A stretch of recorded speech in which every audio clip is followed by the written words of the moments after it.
नमस्कार, आप देख रहे हैं राजनीति 24 न्यूज। आइए डालते हैं इस वक्त की बड़ी खबरों पर नजर।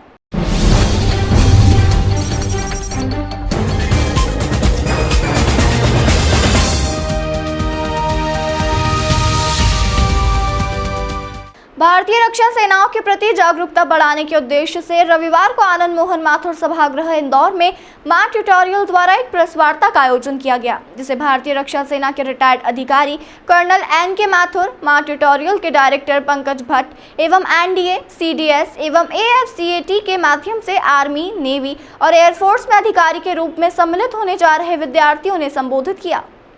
कर्नल माथुर ने कहा कि यह बहुत गर्व की बात है कि आज मध्य प्रदेश से इतना बड़ा विद्यार्थियों का वर्ग रक्षा सेनाओं में अधिकारी के रूप में सम्मिलित हो रहा है। एक समय था जब यह संख्या बहुत कम हुआ करती थी। आज एनडीए, सीडीएस एवं एएफसीएटी जैसी बहुप्रतिष्ठित प्रतियोगी परीक्षाओं के माध्यम से विद्यार्थी कड़ी मेहनत करके लिखित परीक्षा एवं 5 दिवसीय एसएसबी इंटरव्यू की प्रक्रिया को भी सफलतापूर्वक पार कर रहे हैं और इस अभियान में 25 वर्षीय अनुभवी मां ट्यूटोरियल संस्था का बहुत बड़ा योगदान है, क्योंकि संपूर्ण भारत में ही इन परीक्षाओं के माध्यम से निश्चित सीट ही बहुत कम होती है। जहां संपूर्ण भारत में 20 से 50 सीट ही एक वर्ग में है, उन परीक्षाओं में भी यहां के विद्यार्थियों ने सफलता अर्जित की है और यही कारण है कि इंदौर आज पूरे देश का ध्यान अपनी ओर आकर्षित कर रहा है। आज पूरे देश से विद्यार्थी तैयारी करने के लिए इंदौर आना चाहते हैं। हम केवल स्वच्छता में ही नहीं बल्कि रक्षा सेनाओं की ट्रेनिंग में भी नंबर 1 होते जा रहे हैं। इतना ही नहीं बल्कि राष्ट्रीय इंडियन मिलिट्री कॉलेज जैसे देश के सर्वोच्च बोर्डिंग स्कूल, जिसमें पूरे देश से कक्षा 8वीं के लिए केवल 25 बच्चों का चयन किया जाता है, ऐसे विद्यालयों में अब इंदौर से भी विद्यार्थियों का चयन होने लगा है। ऐसे ही इंदौर के विद्यार्थी अथर्व अग्रवाल, प्रिंस चौहान, कीर्ति कुमारी, अर्णव ठक्कर, आशीष सिंह तोमर का चयन हुआ है।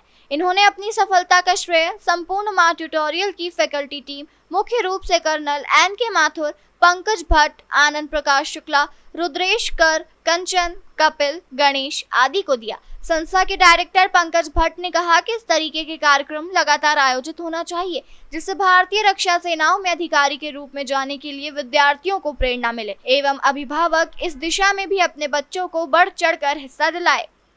मैं मां ट्यूटोरियल 2 साल पहले आई थी रिटन के लिए अपनी 10th क्लियर करने के बाद। तो एक टीचर जो रहते हैं वो पूरे टाइम एक मोटिवेशन देते रहते हैं बच्चे को कि कभी भी लगे कि अभी नहीं हो रहा है तो वो तुमको खुद पे भरोसा दिलाते हैं। एसएसबी के टाइम भी कर्नल सर ने मुझे बहुत बार बोला था कि आप कर सकते हो, आप में वो कैपेबिलिटी है एंड मेहनत करने से हो जाता है। तो एक खुद में जो भरोसा रहता है वो जो है कोचिंग के माध्यम से मिल जाता है। और मेरे मम्मी पापा का भी बहुत बड़ा योगदान था, क्योंकि मेरे पापा खुद आर्म्ड फोर्सेस में रह चुके हैं, रिटायर्ड हैं। तो उन्होंने मेरे सपनों को हमेशा उड़ान दिया है और मेरी मम्मी वो हमेशा खुश रही है मेरे लिए, मैं जो भी करना चाहे। तो यहाँ तक पहुँचने के लिए आई थिंक एक इंसान को उनकी ज़िंदगी में जितने भी लोग हैं उन सबसे एक सपोर्ट चाहिए होता है एंड मुझे मेरी लाइफ में वो सपोर्ट सबसे मिला, मेरे परिवार, इस कोचिंग, मेरे दोस्तों। इंजीनियर्स जो हैं आजकल बहुत क्रेज़ है स्टूडेंट्स में कि उन्हें इंजीनियरिंग करनी है। तो मैं ये कहना चाहता हूँ कि अगर आप इंजीनियरिंग करते हो आईआईटी जैसे इंस्टीट्यूट से, तो कंपनीज़ आएगी और वो आपको मैनेजमेंट के लिए लेकर जाएंगी। बहुत कम होता है कि आप मल्टीनेशनल कंपनीज़ में जाकर वहाँ इंजीनियरिंग कर रहे हो इंजीनियरिंग डिग्री लेने के बाद। लेकिन अगर हम आर्मी में इंजीनियर बनकर जाते हैं तो फिर हम वहाँ एक्चुअल में इंजीनियरिंग कर रहे होते हैं और जो डिग्री मिलती है वो जेएनयू की मिलती है, Jawaharlal Nehru university. NIRF ranking उसकी 2 है ऑल ओवर द इंडिया। और बस अगर हमें इंजीनियरिंग करनी है तो जैसा अगर आज का क्रेज़ है तो लोग जो है प्लेसमेंट्स के लिए ज़्यादा जा रहे हैं।